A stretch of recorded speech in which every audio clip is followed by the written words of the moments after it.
Tu veux savoir quand j'ai compris que je ne vivais plus dans le moment présent? Ce n'était pas un grand événement, pas une rupture, pas un accident, juste un matin. Un de ces matins gris et ordinaires où tout semble normal à l'extérieur. Mais où, à l'intérieur, quelque chose s'effondre en silence. Je me suis réveillé avec cette boule dans la gorge. Rien de concret, juste un poids.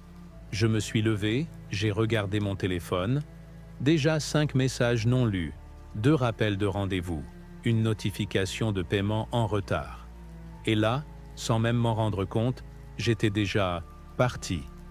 Projeté dans la journée, dans le stress à venir, dans les réponses à donner, dans les excuses à préparer. Mon corps était là, mais moi, j'étais ailleurs. J'ai fait couler le café, sans vraiment sentir son odeur. Je l'ai bu sans vraiment le goûter. Mon esprit courait, vers ce que j'aurais dû faire hier, vers ce que je devrais faire demain.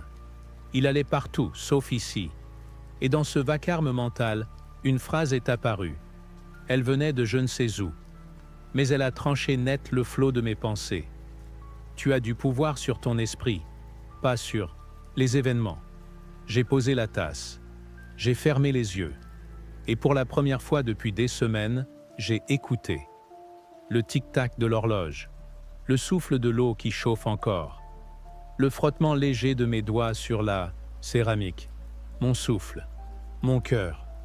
Je ne peux pas te dire que tout a changé d'un coup, mais quelque chose s'est déplacé, comme si on avait arrêté le monde pendant 1 seconde, juste assez pour que je le voie enfin, le moment présent, le seul endroit où la vie existe vraiment. Tu veux t'en sortir? Commence par revenir. Ici, pas dans 5 minutes, pas demain, maintenant. Ferme les yeux, écoute ton souffle, inspire, expire. C'est tout ce que tu possèdes vraiment. Pas les résultats que tu attends, pas les regrets que tu ressasses, juste ce battement de cœur, juste cette seconde qui passe. Et puis l'autre? Je sais que c'est difficile. Tu crois peut-être que ce n'est pas utile. Tu veux des solutions, des plans, des grandes décisions. Mais tout commence là, dans cette présence nue, silencieuse, brute. Sans elle, rien n'a de consistance. Pas même toi. Je me suis assis ce jour-là. J'ai éteint le téléphone. J'ai laissé la lumière entrer doucement par la fenêtre.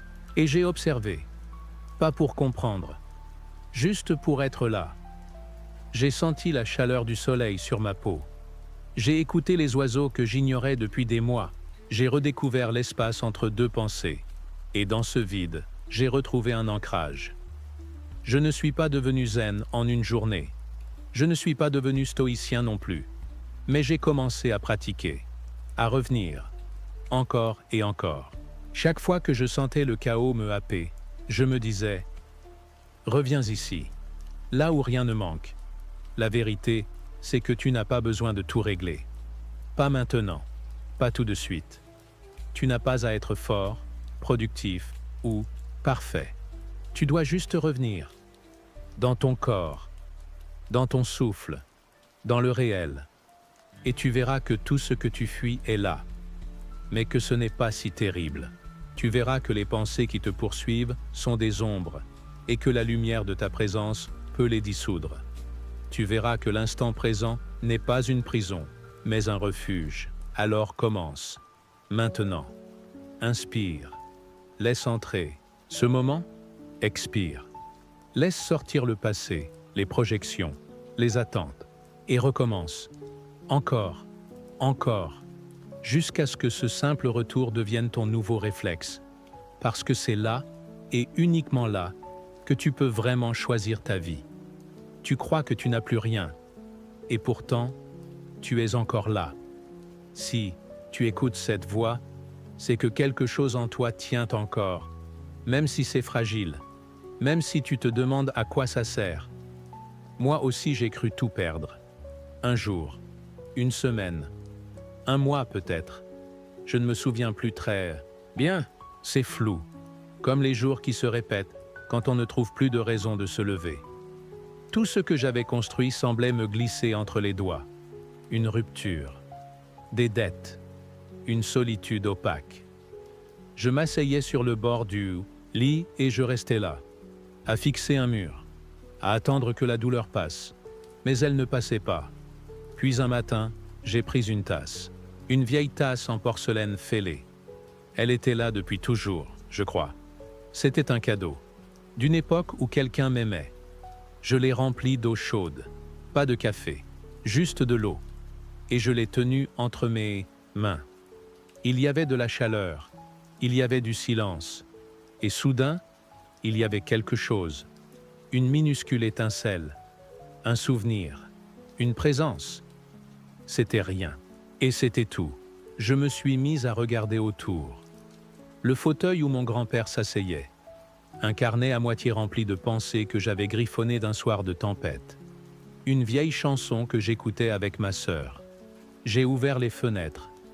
L'air était froid, mais vivant. J'ai inspiré, profondément. Et j'ai senti une larme couler. Pas de douleur, de gratitude. Je sais ce que tu penses. Tu te dis peut-être, à quoi bon être reconnaissant quand tout va mal? Mais ce n'est pas une question de logique.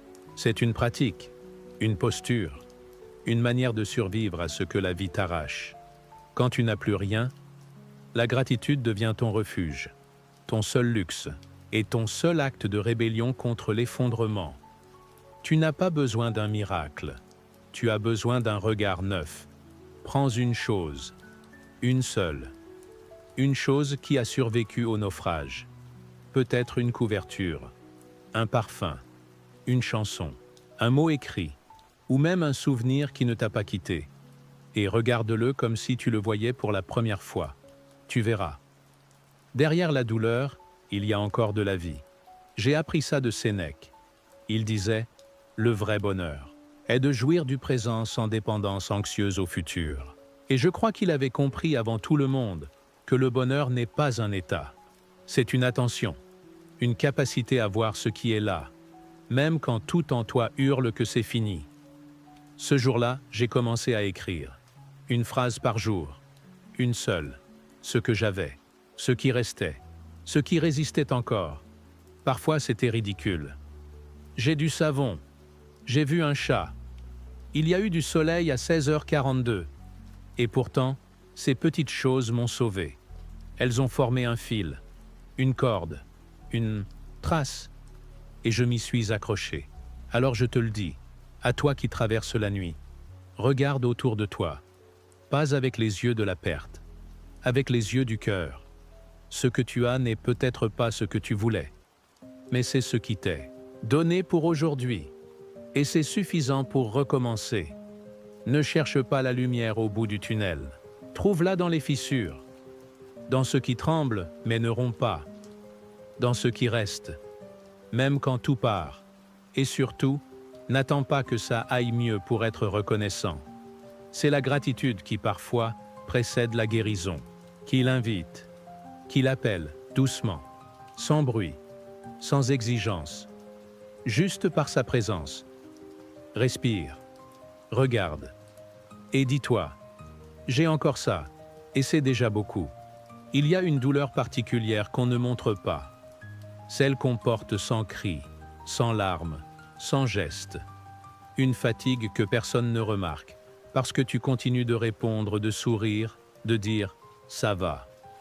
Mais à l'intérieur, tu tiens un monde qui s'écroule à bout de bras. Et tu ne sais plus combien de temps tu vas pouvoir le faire. Je me souviens de ce moment précis. Un soir, assis par terre, dos contre le mur. Plus rien ne tenait. Les dettes s'empilaient, les liens se brisaient. Même mon propre reflet semblait fatigué de me voir. J'avais cette pensée qui tourne en boucle. Je n'en peux plus. Mais malgré tout, je respirais encore. Mon cœur battait. Mon corps tenait. Et alors une autre pensée est venue. Silencieuse, mais tranchante. Tu tiens. C'est tout. Tu tiens encore. C'est là que j'ai compris. La force ne fait pas de bruit. Elle ne frappe pas fort. Elle ne se montre pas. Elle ne ressemble pas à un héros de film qui crie sa victoire. Non. La vraie force, c'est de continuer quand tout en toi dit d'arrêter. C'est de faire un pas, puis un autre, même quand tes jambes tremblent. C'est de répondre à l'effondrement par un murmure. Pas aujourd'hui. Tu n'as pas besoin d'être invincible. Tu n'as pas besoin d'être sûr. Tu n'as même pas besoin d'y croire. Tu dois juste marcher, dans l'obscurité, dans le doute, dans l'épuisement. Et chaque pas devient une preuve que tu es encore vivant, que tu es encore là. Épictète disait, « Ce qui compte, ce n'est pas ce qui t'arrive, mais comment tu y réagis. » Et j'ai mis du temps à comprendre ce que ça voulait dire. Ce n'est pas une formule magique, c'est une discipline, une manière de traverser les tempêtes sans devenir la tempête. Tu ne choisis pas ce qui t'arrive, la perte, le rejet, l'abandon, le chaos. Ça vient sans prévenir, ça frappe sans demander. Mais tu peux choisir de ne pas y répondre par la haine, par l'abandon, par l'effondrement total. Tu peux choisir de rester, de respirer, de te lever, même bancal, de dire « je continue », même avec la voix brisée. J'ai vu des gens forts, pas ceux qu'on applaudit, ceux qui se lèvent à l'aube pour aller à un travail qu'ils détestent, parce qu'ils ont une bouche à nourrir. Ceux qui tiennent le regard de la mort quand la maladie ronge lentement. Ceux qui recommencent, une vie à zéro après une trahison. Ceux qui ont été seuls, mais jamais amers. Et tu sais quoi? Ils ne savaient pas qu'ils étaient de forts. Ils le découvraient un jour après l'autre, en ne tombant pas, ou en tombant, mais en se relevant. Encore. Si tu écoutes de ça maintenant, c'est que tu tiens. Même si tu penses que tu ne tiens pas. Même si tu crois que tu es au bord. Le bord, c'est là que la transformation commence.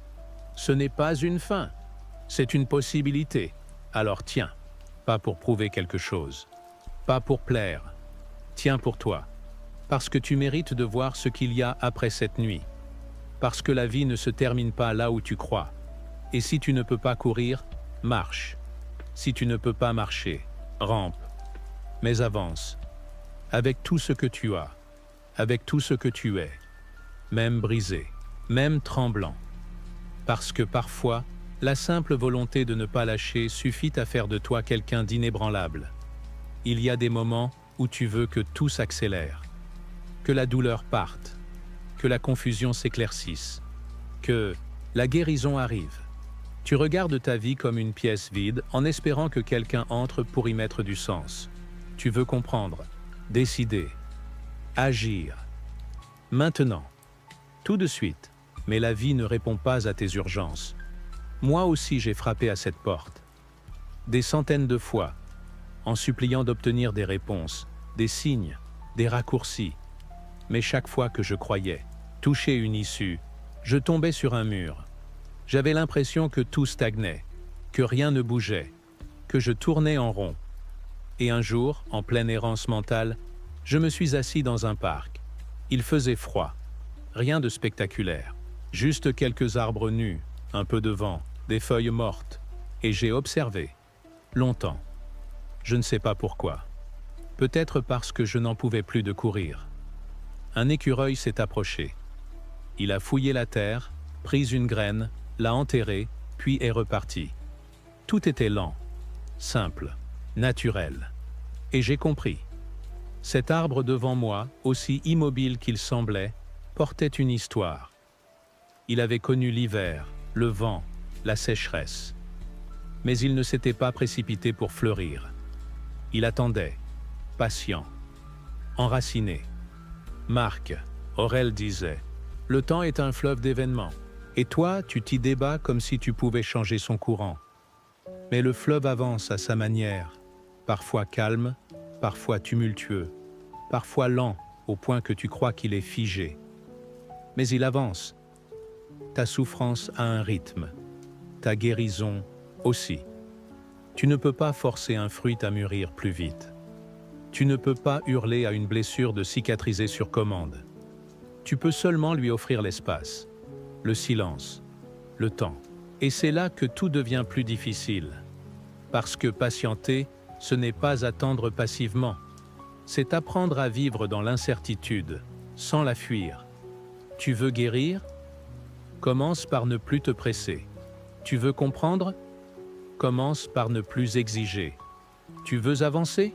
Commence par t'arrêter un instant, juste assez longtemps pour sentir le sol sous tes pieds. J'ai appris que la patience, ce n'est pas l'absence de mouvement. C'est un mouvement plus profond, plus lent, celui des choses vraies, celui qui transforme en silence, sans faire de bruit, ce que la précipitation ne fait qu'abîmer. Et tu sais ce qu'il y a de plus beau dans ce rythme-là? C'est qu'il est vivant. Il respecte ce que tu es. Il ne te force pas à brûler des étapes. Il t'offre le droit d'avoir peur, de douter, de tomber et de recommencer à ton propre tempo. Tu n'as pas besoin d'aller vite. Tu as besoin d'aller juste. Alors aujourd'hui, laisse-toi respirer. Ne remplis pas chaque minute. Ne cherche pas à cocher une case invisible. Reviens à la lenteur, pas celle de l'ennui, celle de la présence, de l'écoute, de l'acceptation. Parce que la vie, elle, ne t'a pas oublié. Elle travaille pour toi, même quand tu crois qu'il ne se passe rien. Je me suis longtemps battu contre des murs, des situations, des gens, des silences, des injustices. J'insistais, j'analysais, je répétais les mêmes gestes dans l'espoir que le monde finisse par m'écouter, que les choses finissent par tourner en ma faveur. Mais à la fin de chaque combat, je tombais plus fatigué, plus vide, plus éloigné de moi-même. Et un jour, je suis resté allongé. Pas parce que j'avais compris, parce que je n'en pouvais plus. C'est dans ce vide que j'ai entendu une phrase. Elle n'était pas nouvelle, mais ce jour-là, elle a coupé net le bruit intérieur. Tu ne contrôles pas les circonstances, mais ta réaction. C'était d'une violence douce, comme une main posée sur l'épaule au milieu d'un champ de ruines. Et cette main ne promettait pas la solution. Elle murmurait une question. Qu'est-ce qui dépend vraiment de toi? J'ai fermé les yeux et j'ai commencé à trier. Est-ce que je peux changer ce que cette personne pense de moi? Non. Est-ce que je peux forcer ce contrat à se signer? Non. Est-ce que je peux revenir en arrière pour faire les choses autrement? Non. Et tout ce que je ne pouvais pas changer, je l'ai laissé tomber. Pas par résignation, par économie, parce que je n'avais plus de souffle à gaspiller dans des guerres qui ne m'appartenaient pas. Et là, un espace s'est ouvert. Petit, mais clair, je pouvais respirer. Là, dans ce minuscule carré de pouvoir intérieur, je pouvais choisir ma prochaine pensée, mon prochain mot, mon prochain geste. C'était peu, mais c'était réel, et c'était à moi. Le stoïcisme m'a appris une chose essentielle.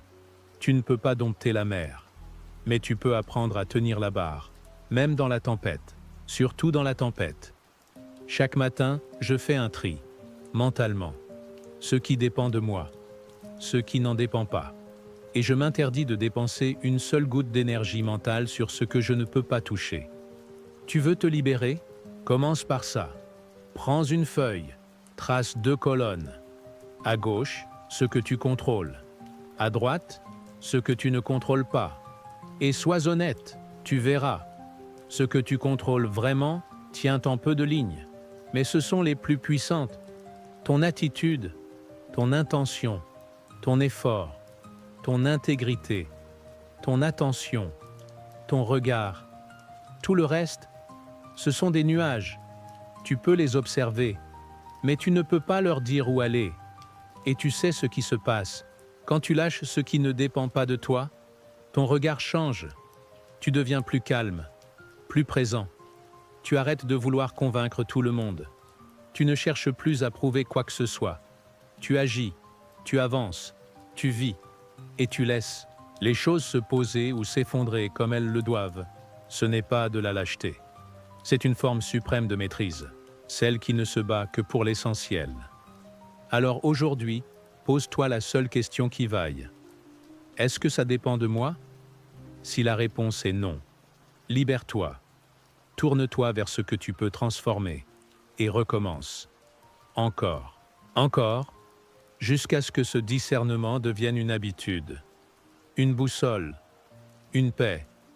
Parce qu'au fond, ce qui dépend de toi, C'est tout ce dont tu as vraiment besoin. Il y a une douleur qui n'a pas de nom. Pas d'explication rationnelle. Juste une brûlure qui monte quand tout se dérobe sous tes pieds. Et tu restes là, debout au milieu des cendres, à te demander « Pourquoi moi? Qu'est-ce que j'ai fait? Pourquoi tout s'effondre alors que je donne tout ce que je peux ?» Moi aussi j'ai crié dans le silence, j'ai frappé des murs, j'ai maudit le ciel, et chaque fois que je croyais avoir atteint le fond, la vie creusait un peu plus, comme si elle voulait m'enfoncer jusqu'à ce que je disparaisse. Et pendant longtemps, j'ai cru que c'était une punition, une injustice, une malédiction.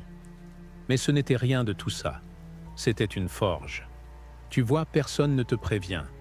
Personne ne t'explique que l'épreuve ne vient pas pour te briser, mais pour t'éprouver, pour révéler ce que tu portes vraiment, là, au plus profond. Pas ce que tu montres, pas ce que tu dis, ce que tu es quand il ne reste plus rien. Ce que j'ai compris, c'est que le confort te protège, mais il t'endort. Il te fait croire que tu es solide, jusqu'au jour où tout vacille. C'est alors que commence le vrai face-à-face. Pas avec le monde, avec toi-même. Sénèque disait « Les difficultés renforcent l'esprit comme le travail le corps ». Et je sais à quel point cette phrase peut sembler froide quand tu souffres. Mais elle ne parle pas d'un esprit dur ou insensible. Elle parle d'un esprit éveillé, un esprit qui a traversé l'incendie sans devenir cendre. Un jour, j'ai tout perdu. Travail, maison, confiance, identité. Il ne restait que moi, nu, tremblant. Et dans ce dépouillement, j'ai enfin vu ce que je fuyais, ce que j'évitais, ce que je croyais être, mais que je n'étais pas. L'adversité ne m'a pas enchaîné. Elle m'a arraché mes chaînes. Tu ne peux pas fuir la douleur. Tu peux seulement décider de ce qu'elle fera de toi. Est-ce qu'elle t'aigrit? Ou est-ce qu'elle te sculpte? Est-ce qu'elle te fait te replier? Ou est-ce qu'elle t'ouvre, là où tu ne pensais plus pouvoir aimer, espérer, reconstruire? J'ai vu des gens brisés devenir des phares. J'ai vu des ruines devenir des fondations. J'ai vu des cicatrices devenir des signes de puissance, silencieuses.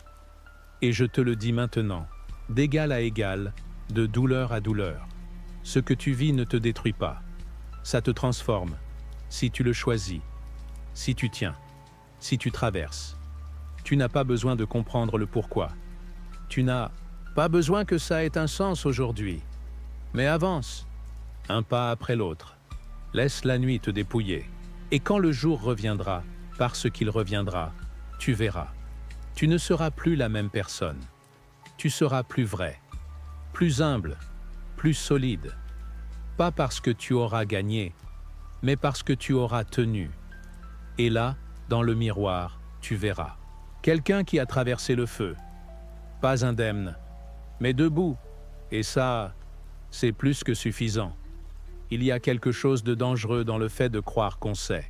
Tu avances dans la vie. Tu accumules des expériences. Tu te construis des certitudes, des convictions, des phrases toutes faites que tu sers aux autres et à toi-même comme des bouées de sauvetage. Mais un jour, tu réalises que tout ça, c'était du papier face à l'orage. Ce jour-là, j'étais seul, pas physiquement, mais seul intérieurement. J'avais traversé une épreuve que je pensais avoir comprise. J'avais même commencé à conseiller d'autres, à expliquer, à rassurer, jusqu'à ce que la vie me tende un miroir et me montre à quel point je n'avais rien appris. Je prétendais avoir tourné la page, mais je la relisais en boucle chaque nuit.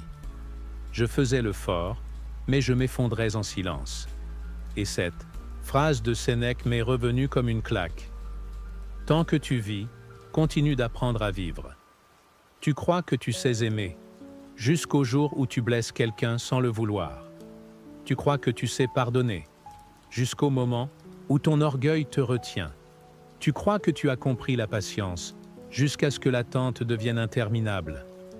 Alors j'ai posé mes armes, j'ai déchiré mes leçons de façade, et je suis redevenu élève, pas dans un temple, pas dans un livre, mais dans chaque détail, dans chaque conversation, dans chaque échec.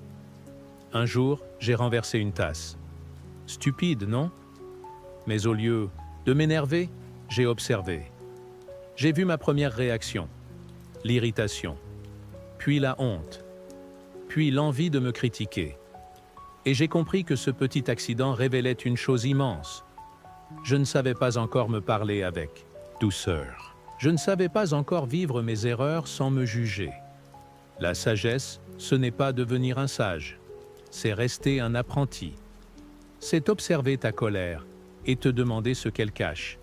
C'est voir ta jalousie et y lire ta peur d'être invisible. C'est ne plus fuir ta douleur, mais l'écouter comme on écoute un vieux maître, avec respect. Et tu sais ce que j'ai découvert? Que la vie enseigne sans relâche. Elle te parle à travers les silences, les retards, les séparations, les rencontres, les coïncidences étranges. Elle n'attend pas que tu sois prêt. Elle frappe à la porte même quand tu fais semblant de dormir. Redevenir élève, c'est se réveiller à tout ce qu'on croyait acquis. C'est se dire « Et si j'avais encore quelque chose à apprendre ici, maintenant, dans ce qui me dérange ?» Ce n'est pas une faiblesse, c'est une force. Parce que celui qui croit tout savoir se ferme. Mais celui qui reste curieux ne cesse jamais de grandir. Alors aujourd'hui, n'aie pas honte de ne pas savoir. N'aie pas peur de dire « je ne comprends pas, j'ai besoin d'aide » ou même « je me suis trompé ». Ces mots-là t'élèvent. Ils brisent l'illusion. Ils t'ouvrent à la seule connaissance qui vaille, celle que tu construis à chaque pas. Tant que tu respires, apprends. Tant que tu tombes, observe. Tant que tu vis, n'oublie jamais. La sagesse n'est pas au sommet. Elle est dans le chemin. Et le chemin commence, là où tu crois avoir tout compris. Tu passes ta vie à t'excuser, à corriger, à t'ajuster, à répondre présent pour tout le monde. Mais pour toi, tu n'es jamais assez. Jamais au bon rythme, jamais au bon endroit, jamais à la hauteur. Je le sais parce que je l'ai vécu. Cette voix dans ta tête, celle qui dit « Tu n'aurais pas dû dire ça, tu aurais pu faire mieux. Tu es encore en train d'échouer. Tu crois peut-être qu'elle t'aide à avancer, mais la vérité, c'est qu'elle t'épuise, elle te ronge, elle te vide. » Un matin, je me suis regardé dans le miroir. Pas juste pour voir ma tête, pour me voir, vraiment. Et ce que j'ai vu m'a brisé. Pas à cause des cernes ou des rides, mais parce que je ne voyais plus aucun amour dans mes yeux. Juste un juge, sévère, inflexible, usé. Et j'ai compris. Je ne me parlais pas. Je m'agressais. Je n'étais pas mon ami. J'étais mon propre bourreau. Alors j'ai décidé de changer le ton. Juste ça. Le ton. Je ne savais pas comment faire. Alors j'ai commencé comme on parle à un enfant. Avec lenteur, avec bienveillance, en posant une main invisible sur mon épaule. Tu as souffert, oui. Tu as fait des erreurs, oui. Tu as chuté souvent. Mais tu es encore là. Et ça mérite autre chose que du mépris. Ça mérite de la compassion. Marc Aurèle disait « Ce qui nuit à la ruche nuit à l'abeille. » Et si tu es la ruche et ton esprit l'abeille, alors chaque mot dur que tu t'adresses est un poison. Chaque injonction intérieure, chaque flagellation mentale, chaque silence que tu t'imposes, détruit ce que tu es censé protéger. Tu veux te reconstruire? Commence par ne plus te maltraiter. Ferme les yeux. Respire. Et dis-toi, doucement, je fais ce que je peux. Pas comme une excuse, comme une vérité. Regarde-toi comme tu regarderais un ami en détresse. Tu ne lui dirais pas « t'as tout gâché ». Tu lui dirais « tu fais de ton mieux et c'est déjà immense ». Et si tu pouvais t'adresser à toi-même avec la même douceur qu'aux autres? Et si la clé, ce n'était pas de devenir plus fort, mais de devenir plus tendre, moins dur, moins exigeant, moins brutal, plus humain? La compassion, ce n'est pas de l'auto-indulgence. C'est une responsabilité, celle de ne plus ajouter du poids là où il y a déjà des fractures. Tu n'as pas besoin de hurler pour avancer. Tu as besoin de te réconcilier avec toi, de faire la paix, de te dire « Je ne suis pas parfait, mais je mérite quand même de guérir. » Et tu verras, le jour où tu commenceras à t'aimer, même un peu. Ce jour-là, le monde changera de visage. Pas parce que le monde aura changé, mais parce que ton regard, lui, sera devenu capable de voir la beauté là où il ne voyait que l'échec. Et c'est peut-être ça, la véritable victoire. Ne plus te battre contre toi. Tu es arrivé jusqu'ici. Tu as écouté. Tu as ressenti. Tu as peut-être même pleuré en silence. Ou alors tu t'es simplement laissé toucher, doucement, par une parole, une image, une résonance intérieure. Peu importe. Ce n'était pas un hasard. Ce que tu viens de vivre n'est pas une simple série de leçons. C'est une mue, un passage. Chaque mot t'a ramené à toi, à ce que tu avais oublié, à ce que tu croyais perdu, mais qui était, là, enfoui sous la peur, le doute, l'attente. Vivant. Tu n'as pas besoin de retenir chaque chapitre. Tu n'as pas besoin d'être parfait, constant ou inébranlable. Tu as juste besoin d'une chose. Essayer sincèrement. Recommencer. Même après avoir chuté. Même quand c'est flou. Même quand tu as l'impression de tourner en rond. Parce qu'aucune transformation ne vient en ligne droite. C'est un cercle. Une spirale. Un retour à soi. Encore et encore. Avec plus de clarté, plus de tendresse, plus de vérité à chaque passage. Alors choisis une seule leçon, une seule. Peut-être la patience, peut-être la gratitude, ou juste revenir à ton souffle. Choisis-la et vis-la. Aujourd'hui, même mal, même un peu, mais vis-la. Et demain, recommence. Personne ne viendra faire ce chemin pour toi. Mais tu n'es pas seul, parce que chaque être humain qui a traversé l'effondrement et choisi de rester debout, marche quelque part à côté de toi, invisiblement, silencieusement. Mais ensemble, vous formez une chaîne invisible, une résistance calme, une lumière discrète dans la nuit. Alors, aujourd'hui, prends une décision simple, une phrase. Pas pour les autres, pour toi. Dis-toi, je n'abandonnerai pas. Et tiens cette parole, même en tremblant, même dans le noir, parce que ce moment peut devenir un tournant. Mais c'est toi qui dois l'ancrer, maintenant.